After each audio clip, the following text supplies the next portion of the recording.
Welcome to the Athletic FC podcast with me, Ayo Akinwolere. After trailing at Anfield, Manchester City flipped the script and beat Liverpool. So after a dramatic ending, is the title race back on? All right, in with us today, we've got Simon Hughes. We've also got Sam Lee as well. So this is the first time Manchester City have done a league double over Liverpool since 1937. First time Pep Guardiola has won at Anfield with fans in attendance. I think it's important to mention that caveat there. But Sam, for Manchester City, look, at one stage, they looked to be 9 points behind Arsenal. How important was that result for City? Yeah, very important. Probably more so for them than the title race. You know, even if they'd got a point, you'd go, oh, that's all right. They would have been 8 points behind Arsenal, but oh, okay, well, they never win at Anfield. They've been battered for the second half. They're going to go down. For them to get a point seemed like a shock at that point. So that would have been like, okay, good character, something to build on. And then obviously to win it, the belief that it gives them, that's massive. There's still the way they play, you know, the way City would have approached that second half when Liverpool start coming at them, just to keep the ball for 5 minutes and kill it off. They can't do that. It's the same problem they had at Spurs last week. It's the same problem they've had in loads of games this season. And until they can sort that, they won't be properly good. And they probably won't win the league. But that little boost in belief could go a long way. And you talk about the title race being back on. Like, it was so constantly gaslit into thinking like 5 point leads with 3 months of the season to go is just terminal. And it's just not. Like, you sound crazy for saying, you know, there's 13 games left, lots of things can happen. You sound crazy for just suggesting that it might not go as everyone's expecting. But there are just loads of games to go. The gap's only 6 points. And yeah, Arsenal look stronger than City. They are stronger than City. And City don't look like they can keep up the momentum. But like, when City won the treble, they didn't start playing well until April the 1st. And I'm not saying they're going to win the treble, but I'm saying there is a long way to go. And I'm not saying, oh, Arsenal, look over your shoulders, blah, blah. No, I'm not. There's just a long way to go. Look at Sam. He's got the boxing gloves on. He's ready for a fight. I've got the boxing hoodie on, actually.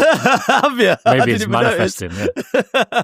Well, unfortunately, Si, a team that haven't got the boxing gloves on after that result are Liverpool, unfortunately. I mean, look, City have got their problems. Arsenal have got their problems. Lots of teams have got their problems this season. But I just wonder if that game, yet again, just compounded where Liverpool's frailties are. Brilliant individual performances here. We look at Szoboszlai again, but as a team cohesively, still struggling to find that momentum. Yeah, it was one of Frank Bruno's late performances from Liverpool, I'm afraid. I mean, there's several problems with the performance. I felt, starting with the first half. I mean, Liverpool's victories over Man City over the last 10 years, particularly when Pep Guardiola's been the manager, have been based around fast starts and really making it difficult for City.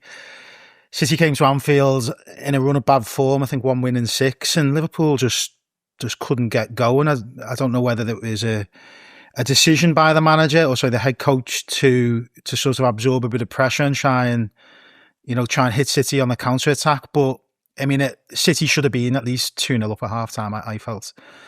So really poor first half performance. But Liverpool did pick up in the second half and delivered the sort of performance that you'd expect from them in the first half. Problem being, of course, he conceded late goals again. And that has been in keeping, as you say, with the results elsewhere this season. You know, that Liverpool haven't been able to keep hold of leads.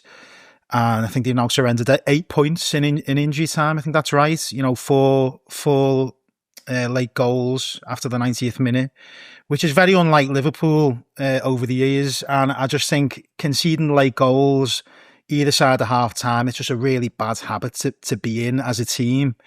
It says, I think, a lot about sort of where they're at. And the defeat wasn't just damaging, but the manner of the defeat was damaging, I felt.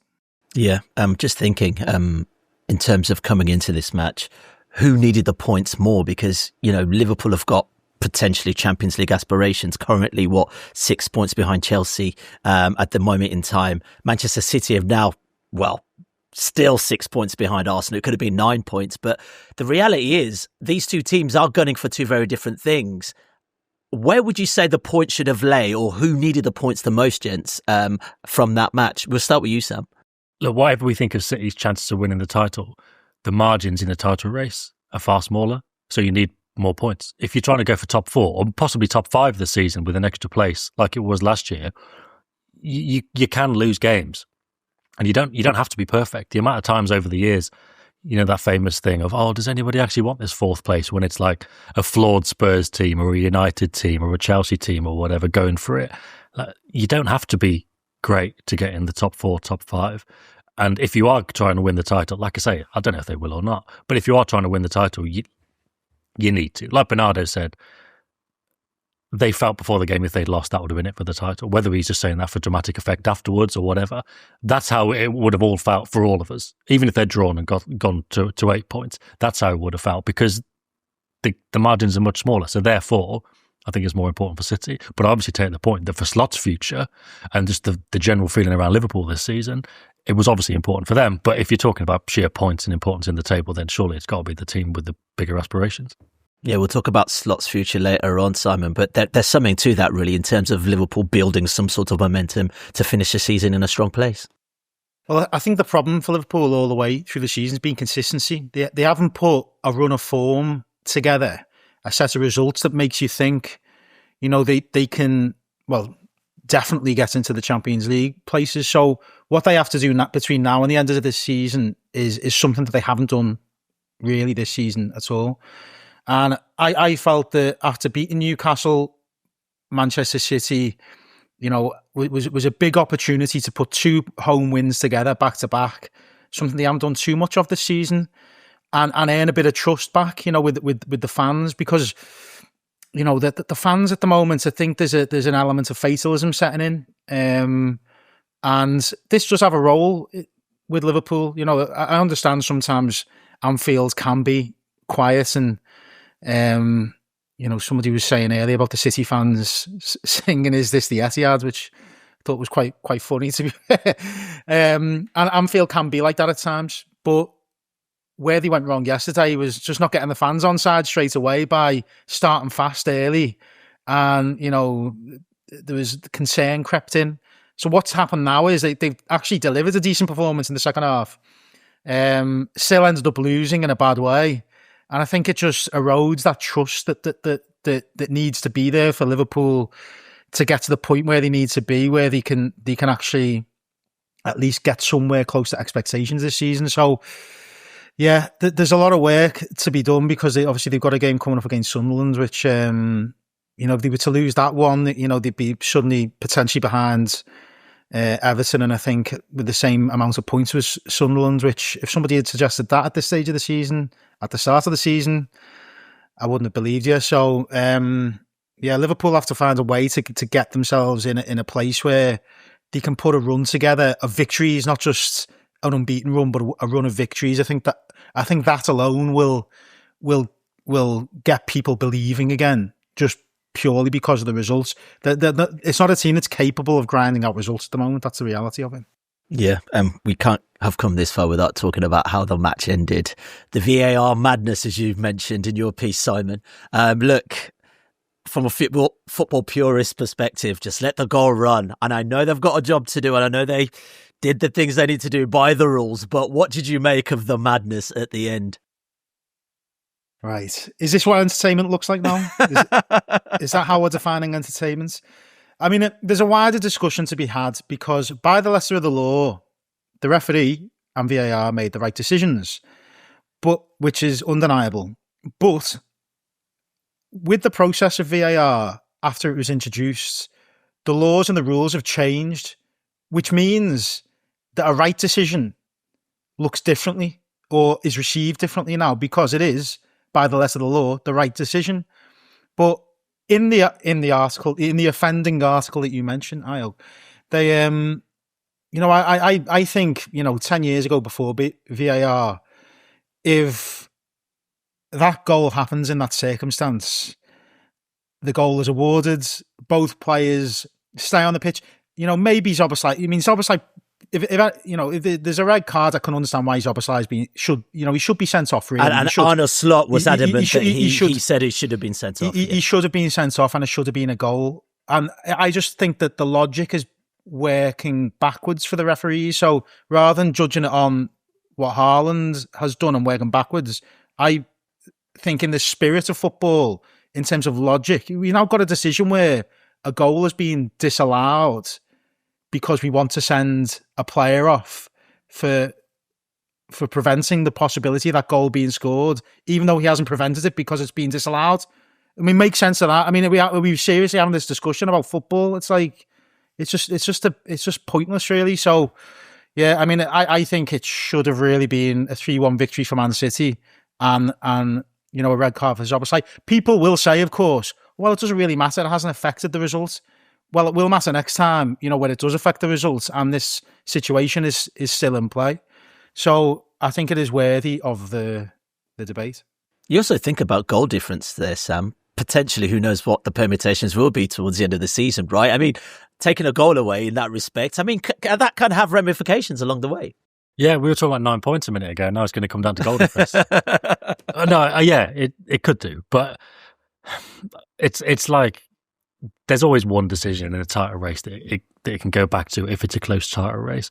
If City don't win the title by 1 goal or something, then it could be that, or it could be the 15 missed chances they've had over the last month. But it would obviously go back to that one. But yeah, I don't know. I could add stuff on VAR, but it's not an opposing viewpoint. I'll just be carrying on what Si said. I really, really dislike it. But again, I get people saying, like, oh, well, you can't just referee games on vibes. And it's like, well, like, you can't just referee everything on, oh, it needs to be this and it needs to be that. Like, the ball went in the back of the net. If that goal had been given 10 years ago before VAR, I don't think anybody would have complained about it. It just would have been a goal. And you'd have gone, okay, fine. Well, the ball went in the net. That's all it needs to be. But yeah, the rules need to be changed, and you've got to keep the flag down because play can continue, and then you put it back on afterwards. And like all the handballs, like every year the handball rule's massively different because, we need to be able to quantify it for VAR. Why do we though? And every year is different. And then you get situations where we talk about consistency, but they're trying to improve it year on year. And they go, okay, well, that's not, like, the Harry Maguire one against Arsenal the other week. We're all going, it's definitely not handball. That's just a rule they've put in. If your hand's supporting your body, it's not handball. They've decided that. That's fine. And I'm not saying that one should or shouldn't have been, but we're just going, we know that's not a VAR handball. What are we talking about? Like, how have we got to this point? And they just keep tweaking it. And then obviously that City one against Newcastle where they checked it for 6 minutes if it was offside. Then the next night they were like, we'll just let that one go because we don't want another 6-minute delay. It's like, what are you doing? Because last night you decided that it was so important you needed to check for 6 minutes. And now you're going, people didn't like it, so we can't do that again. And I know it's a kind of childish opinion. And it's my most man-in-the-pub opinion. But just get rid of it. Globally. Sam, I thought you weren't going to go in on it. I thought you were just going to agree with Simon. That's why I really tried to.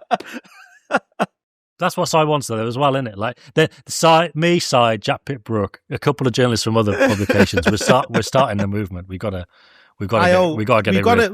get a trend in total abolition. Just total abolition. Full abolition. It's just, football doesn't need it. Football survived as a sport and thrived as a sport for 150 odd years without this. And I understand why, people will say, there's lots of money at stake here if you get a decision wrong. I was like, yeah, well, that's the risk that you entail when you enter football, I'm afraid. You know what I mean? And now we're just and they're still getting it wrong anyway. And they're still getting it wrong, and then they'll change the rule again, and then people will be confused again.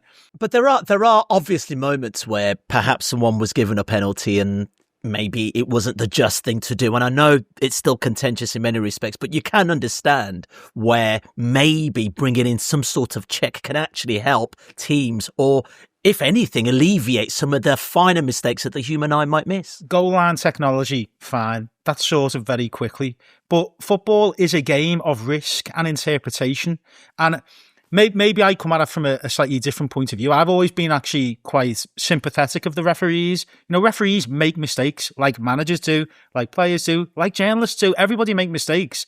Making mistakes is fine. But now we have a reality where if you're there as a spectator, as a fan, you have to now check yourself when a goal goes in, which is meant to be the most thrilling moment of your afternoon, of your week, of your year, maybe of your life. And now we have to wait until some bozo in his studio, 200 miles away, has stopped picking his nose and has drawn a ruler across the screen. Sorry, I am turning into the man in the bubble. Just stop now. This is the most man in the pub I've seen either of the two of you. I've never had a conversation with the two of you. You're usually quite measured. This one has set you absolutely wild. All right, let's talk about something maybe less contentious and a bit more obvious. It is, let's celebrate football for a moment and talk about Donnarumma's save, denying McAllister an equaliser. I mean, look, I just had flashbacks of last season's Champions League and his heroics there, Sam. I mean, we talked about Ederson leaving and what Manchester City are losing from that potentially, but you're also seeing what they're gaining in an incredible shot stopper and an incredibly athletic keeper. Yeah, it's really hard to work out. I was having a debate the other day, all season really, but specifically on Friday, having a coffee with some friends, we were talking about it. I can't work out if he's a net plus or a net positive. Sorry, net positive or net negative. Net positive or net negative. Obviously, yeah. I can't work it out. I can't work out what I'm saying. Because he just take away a lot in terms of the Ederson stuff. And you go, oh, well, no one's Ederson. Yeah, but you don't have to be Ederson, but you could pass a ball. You could receive a ball under pressure if you like. And to be fair, I've got no complaints with him yesterday because he was an option. But for 2 months, when Diaz and Guardiola were the starting partnership at centre-back, they didn't give him the ball. He's not even an option. You talk about all the fine margins and all these little details in the way City play under Guardiola to build up to this massive kind of bigger than the sum of their parts machine that wins all these trophies. And now it's like, oh, by the way, you haven't got a goalkeeper that's going to use his feet. You haven't got somebody you can pass backwards to or go. Or if you do, it's probably the ball's not going to find its way to a midfielder. Or it's going to put somebody under pressure. It makes a massive difference. But the obvious counterbalance to that, and the reason they signed him, because you can't sign Donnarumma and expect him to be amazing in the build-up. But the reason they signed him is for exactly that moment yesterday. Because they know the Premier League's different. They've signed players. I call them kind of moments players, and they're going to coach them so they're more consistent. But like Cherky and Reinders, they can cover ground, they can beat men because everything's more man to man. Aït-Nouri as well, he can beat a man. Semenyo, Savinho, if we go back 18 months, they can all beat players. Like Kusanov, to be fair, Kusanov's very solid on the ball. Guehi's very good on the ball, we saw yesterday. But they haven't bought like John Stones types, Laporte types. Like Kusanov is so fast, so aggressive. It gives you that.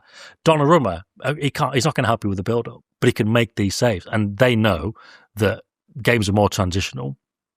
Teams are going to have 2 or 3 big opportunities in matches. You just need someone to keep the ball out. It's kind of gone full circle. Like Joe Hart must be spinning in his metaphorical grave that he was moved on.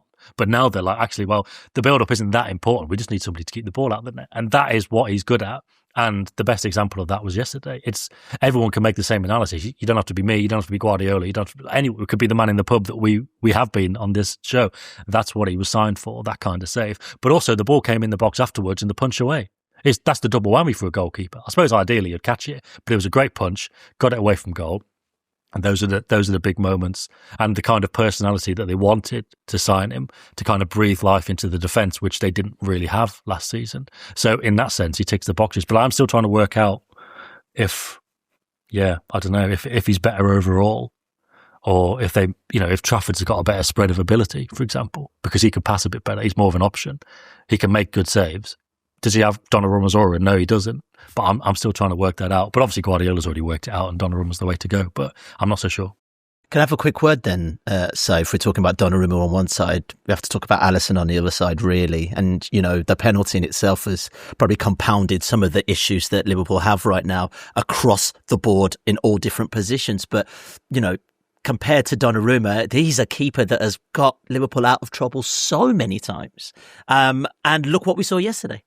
Yeah, it's a very unusual performance from Alisson because when available, he's been one of the most consistent players for Liverpool. A player that, when I watch an opposition striker go through on goal, I think there's a 50-50 chance he makes a save here. There's very few goalkeepers who can do that. And Alisson is decent with the ball at his feet, but he's what Donnarumma offers as well. His shot stopping is just incredible. 1-on-1, brilliant. But yesterday, some of his kicking was bad. a very rash decision. I mean, it was a clear penalty. I don't understand any of the debate around, well, the ball's gone out. It's like, no, he's come out and taken the player out, totally, and it's a penalty. And then, he then he's probably responsible for what we saw at the end, with him deciding to go up the pitch. I mean, it just looked very desperate, and so he had a poor game, certainly by his very, very high standards. I do wonder about Alisson and the future, really, because, his injury record at Liverpool, even last season, people forget Kevin Kelleher played a decent chunk of games last season and has since been sold. Mamardashvili, they obviously see him as the long-term option. I'm not basing my view on just one performance against Man City where he's had an off game, but I just wonder whether we're coming towards the end of that cycle with him in the same way, City did with Ederson to some extent. He's obviously been a wonderful goalkeeper for City over a longer period of time. But Mamardashvili is a different type of keeper who is more of a box goalkeeper. So you don't spend 25, 30 million on a goalkeeper if you're not planning to use him. It seems like a bit of a strange use of resources, and he must have had some guarantees not guarantees, but some reassurances that he would have a longer term future at Liverpool. So, yeah, I mean, maybe he's one of the players that, this is not said with any sort of understanding of the background situation, but I just think all good things come to an end, and it was just a slightly worrying performance from him, I thought. He just seemed way not connected to the game in the way he normally is. Okay, well, let's keep talking about Liverpool, because at full time, the Athletic's Adam Crafton tweeted, Liverpool have less points after 25 games of this season than Manchester United had after 25 Premier League games under David Moyes. 4 points more than Liverpool had after 25 games in the season Roy Hodgson was sacked. Such an alarming swing from last season. What do you think of that, Simon, in terms of the fact that these are the current holders of the Premier League and this is what we are seeing right now? It's been obviously a hugely disappointing campaign. I mean, my frustration is, Liverpool have won the league twice in the last 5 or 6 seasons, but the defence of those titles have been abysmal, really. And there's mitigation against that, stuff we've spoken about on this podcast before, 2020, 2021, COVID, injury crisis, stadiums being shut, far from ideal from a Liverpool perspective. Then obviously we know what happened last summer, all the changes that have taken place at Liverpool, the injuries that they've had.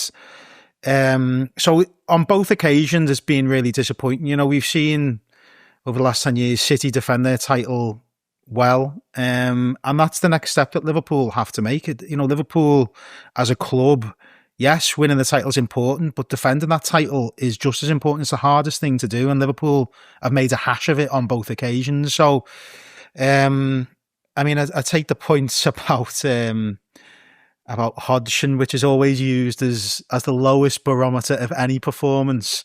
And it's, at times it's been really awkward watching Liverpool this season. What I guess Hodgson didn't have was a reasonably good Champions League campaign. Liverpool have produced some big performances in that tournament, beating some really top quality opposition. What I'm interested to see now is, you're going into the knockout stages where even the biggest teams can afford to have an off day in the Champions League in the group stage now. They can't in the knockout rounds, and this will be where they're measured against. So yeah, I think a lot can, a bit like Sam, really, it's still February. A lot can change in a few weeks' time. Who knows? Liverpool have got a run of fixtures that ordinarily you would expect Liverpool to win, but it's the sort of fixtures Liverpool haven't won this season. So that needs to be addressed. And then who do they face in the Champions League? Suddenly they might be in the quarterfinals. Liverpool's a very difficult team and club to stop when it gets a bit of momentum in a competition. 2005 has proven that Liverpool can win the Champions League despite not being anywhere near, not even the best team in Merseyside. So, that might happen again. Who knows? Yeah, sorry, Liverpool fans. I don't want to compound any more distress, but Marc Guehi, we have to talk about him, Sam. A player that Liverpool wanted, and it's very public about it, but also a player that some might say was still lucky to be on the field, but that's another conversation. I don't want you to turn into man in the pub. But realistically, did he announce himself as a City player yesterday? I guess so. I mean,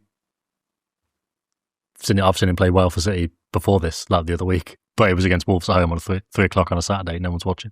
In that game, when everyone's watching it, the prime time slot, big game, yeah, I can see why people are like, okay, this is a guy that's going to be good for City. I thought he was unbelievable yesterday. I was. Do we really think that's a red card?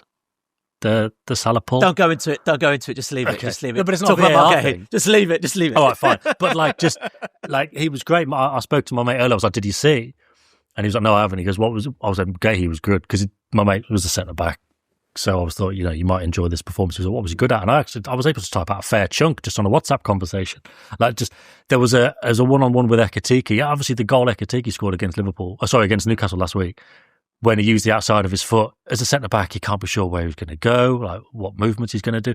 Guehi just matched him every movement, managed to get the block in, and then it came back off him and off Ekitike and went out for a goal kick. Perfect for a defender. Like, he was making blocks, getting his foot in. He was great on the ball. The concentration was spot on, like aggressive, everything that you'd want from a centre-back.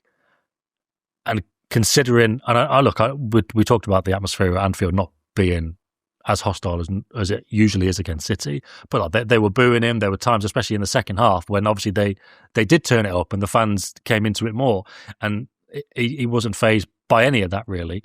And yeah, he was tremendous. Obviously, when you sign in Marc Guehi, you think you're getting a serious player, but the way he settled in and that performance in that environment was super impressive. I thought it was a classic centre halves performance under pressure. He attacked everything. I thought it was one of the best games I've seen Marc Guehi have. He was tested in a different way yesterday, and I thought he came through. That being said, the potential red card. Now, I can understand the conversation around this, because I feel now you only get a red card if the centre forward or the player is running through the centre of the pitch. It seems to be that if he's coming in at an angle, there seems to be more mitigation for the defender now. It just seems to be the way, and maybe that affords more of an opportunity for a covering centre-half to get across. But again, this is where the conversation gets a bit blurred, because Arne Slot touched on it, and I did sort of agree with him in the, this is Mohamed Salah, who has not played well this season and is not performing very well at the moment. But over the course of his career, he scored so many goals from that position that there's every chance that ball ends up in the back of the net in that moment, if the foul isn't made. So I can understand why the Liverpool head coach is unhappy with that decision.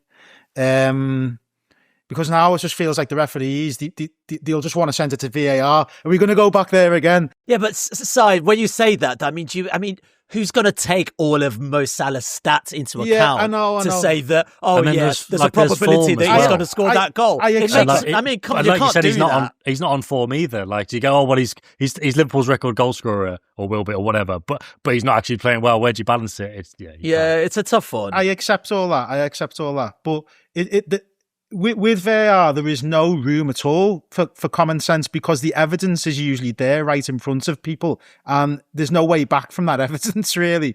You know what I mean? So I think that, in this current climate, referees it's impossible to say apply some common sense, because there isn't the margin for it. So yeah, it was a decision that could have gone either way. Again, interpretation, there's no room for interpretation in football now. It's just what it is and what is seen on camera, and then that is the decision now. So is that healthy for the game?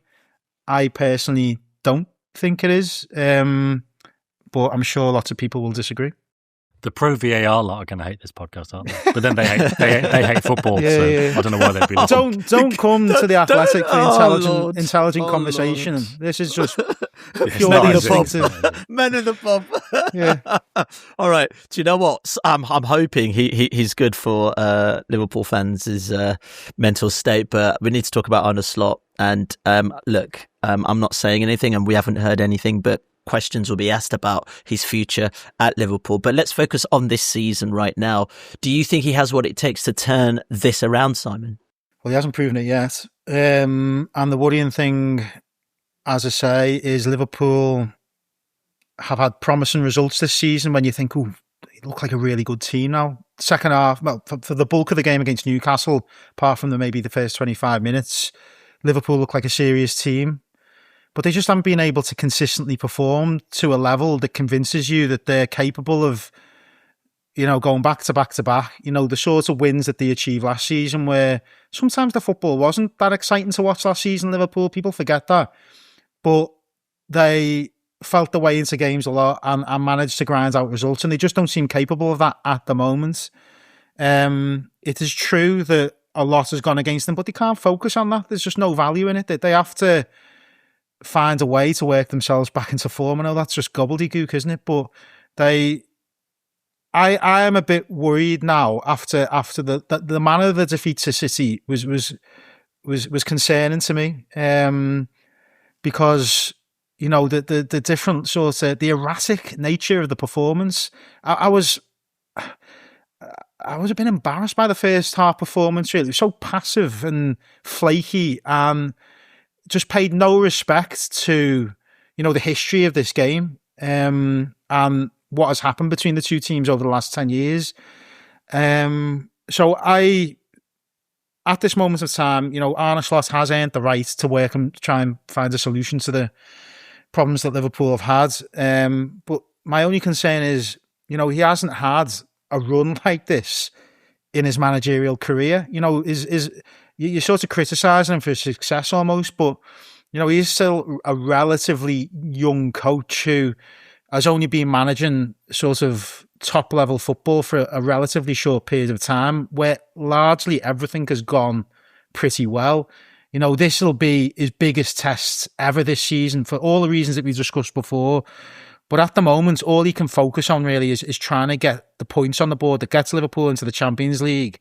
That, dare I say it, if he gets into the Champions League, I think that saves his job. If they're outside of it, that conversation is really going to crank up, and it already is at that point online. I think some of it's been a bit unfair, to be honest, because it's almost like what he delivered last season was forgotten, and he did play a big role in Liverpool's title win last season. But that goodwill only lasts for so long. This is football, unfortunately. Time moves on very quickly, and at the moment, I'm a bit concerned for him. Well, Haaland's winner leaves Manchester City 6 points behind league leaders Arsenal. Sam, both him and Bernardo Silva came up trumps for City at a time where they really needed it. These are players that have been there, done it under Pep Guardiola in many respects. Do you think this team, I know you said, gloves off, let's go, but do you think this team has the fight genuinely this season to take on Arsenal all the way to the end of the season? I didn't say gloves off, let's go. I just said there's 13 games to go. Let's see what happens. I don't know what's going to happen. Well, you've got the boxing hoodie on, so I'm just... Yeah, true. I'm reading it. You can't see my hands either. I do have the gloves on. Clenched. Do they have what it takes? Because like you mentioned those two, but Guardiola obviously did that press conference last week where he talked about politics and everything, but he was talking so passionately about everything, even the football. He mentioned how for the Spurs game last weekend where they were great first half and then threw it away second half. So we've got 3 players who know the process. And that'll be the 2 you mentioned there, Bernardo and Haaland and Rodri. And the rest are new. The rest are new. The rest are young. Like I said earlier, they're completely different players. They're built for winning duels in the sense of taking people on and going past people. They're not built for defending them. That's where they're being let down. That's where in the second half they just can't stop teams coming through them. But at least yesterday they were able to dig in and survive it and then hit back. And there you go. That's that personality you're asking me about. And what I said earlier on, in terms of the belief it gives them, yeah, it can help. But overall, I think it's the style, because they beat Real Madrid in the Bernabeu 2 months ago, playing in basically the same way. It was chaotic and it was end to end and it could have gone either way. And that's what a lot of their games are like, because as much as there's character there, like even the Arsenal game earlier in the season when Arsenal equalised right at the end, I was like, well, obviously that's a massive blow to City to not win. But they showed me something in that game that I wasn't sure they'd had, because it was not long after they lost to Spurs and Brighton at the start of the season. And you're thinking, these guys, do they have the personality? These new players coming in, and then they go to Arsenal and they scrap and they fight and they park the bus, which you would never expect. But in terms of like the fight, you think, oh, they've got it. And then Sunderland on New Year's Day, they drew 0-0. And you think, oh, that's not good, dropping points at Sunderland. But they controlled the second half, and they had the fight, and they kept Sunderland under control. And I know it's in them, but they can't do it consistently.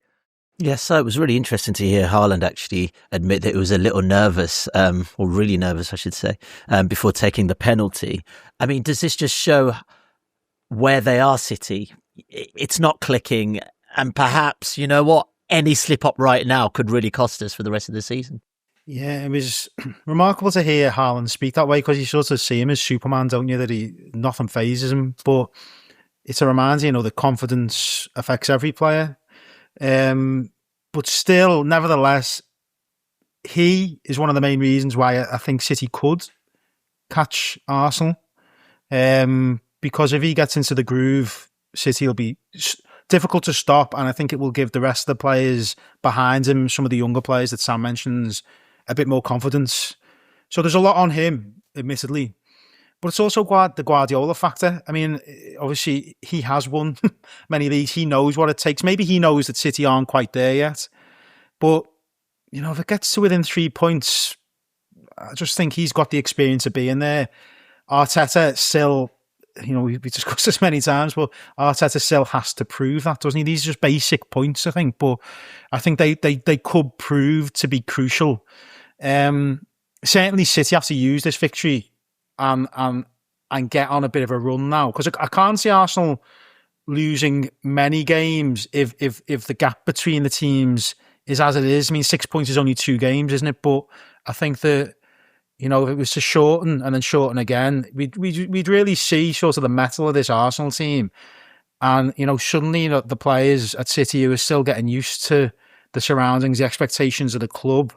The pressure's almost off them a little bit this season. I sense, it's more of a free hit for City this season than it has been in previous years. The pressure is all on Arsenal because they haven't won it for so long. So yeah, it'd be fascinating to see how both managers, players, fans, everybody deals with that pressure. Yeah, another player we need to talk about before we wrap this up soon, Sam, is Phil Foden. I feel like as a football fan, I'm forever just waiting for him to find his best form again. There's been injury, there's been lack of dips in form, but there've been great moments as well. But at this moment in time, I just don't think Guardiola trusts him as much. I don't know, maybe it's just me. No, I think that's fair. He's been really off it this year. I've played in the Manchester derby. He treated the ball like a bomb. I just wanted to get rid of it as quickly as possible. And not in a good way, not in a keep the ball moving way, in a not taking responsibility way. So it was no surprise that he didn't play yesterday. He didn't look happy when he was taken off against Bodo Glimt, which was a few days after that Manchester derby. He went straight down the tunnel. He's not played a lot since then to come on here and there. But yeah, the wider point, this is the thing with Foden, isn't it? Like, he's got all the talent, and he couldn't be at a better place in terms of players to learn from and Guardiola to learn from, combined with his own ability and understanding of the game. I don't know, it's like, do you remember when Rooney was like winning everything at United, but there was always just a feeling that there could be more from Rooney. Like, maybe he should win more or score more. And maybe it's because Ronaldo used to play with Ronaldo, and Ronaldo had gone on to Madrid and he was just doing like insane numbers. There was always a feeling with Rooney that, like, no matter how good he was, there should always be more. And then you look back now and you just think Rooney's career was fine. Like, Rooney did everything he could have possibly done, really. And it's like, what do we expect from Foden? But at this point, he's 25 years old. 2 years ago, when he helped City win that title by just putting a goal in the top corner every time City needed one, at a time when De Bruyne was starting to fade, you think, oh, this is what it looks like. This is Foden taking over from De Bruyne and being the guy and starting to win City matches in a way that we just took for granted from De Bruyne. And then last season, he's talked about his struggles off the pitch mentally, and we can't overlook that. And I'm not saying this has happened again recently, but you look at it and you just think, where's that gone? Because he seemed to be clicking into gear again back end of last year. And this year, he's kind of fallen off a cliff over the last 4 or 5 weeks. And yet overall, it does leave you wondering, like, is he going to be that guy that's going to be like De Bruyne levels? Or is he just going to have like a perfectly good career, and we do with Rooney, where we're always kind of demanding more, but what he is actually doing is fine. But yeah, I think we all did expect that he would be like the kind of crown jewel at City, and maybe therefore for England. But right now that's not happening. And it is fair to question, will it ever? Big game in March, Si. Arsenal go head-to-head against Manchester City in the Carabao Cup. And then in April, they play each other in the league at the Etihad as well, which is going to be really fascinating. But how important do you think it will be psychologically for whoever wins that match in the Carabao Cup final? It depends where the teams are at in the league at that time. I mean, who knows? Arsenal could open up a gap and just accelerate away. It might be a false dawn for City.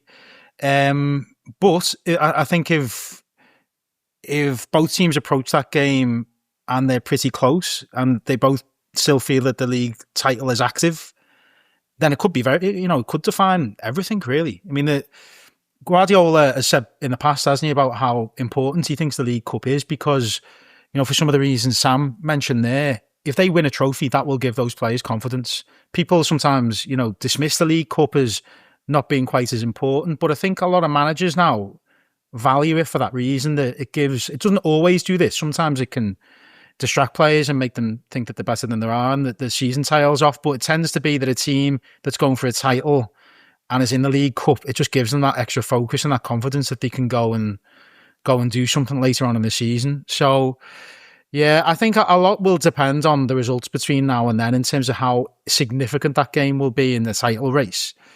I know you might disagree with me. I hope, as an impartial viewer of this balance, that that it does actually matter and it means something. And there's a little bit more needle between the old friends of the managers in charge. Oh, sorry, the head coaches or they're both managers, aren't they? There we go. I keep correcting myself on that issue on this podcast. All right, gents, let's leave it there. I really enjoyed that one. Si, Sam, appreciate your time. And also congratulations to the Seattle Seahawks for winning Super Bowl 60. We know we've got a lot of American listeners. Hope you enjoyed that one. And also thanks for joining us as well. We'll catch you soon.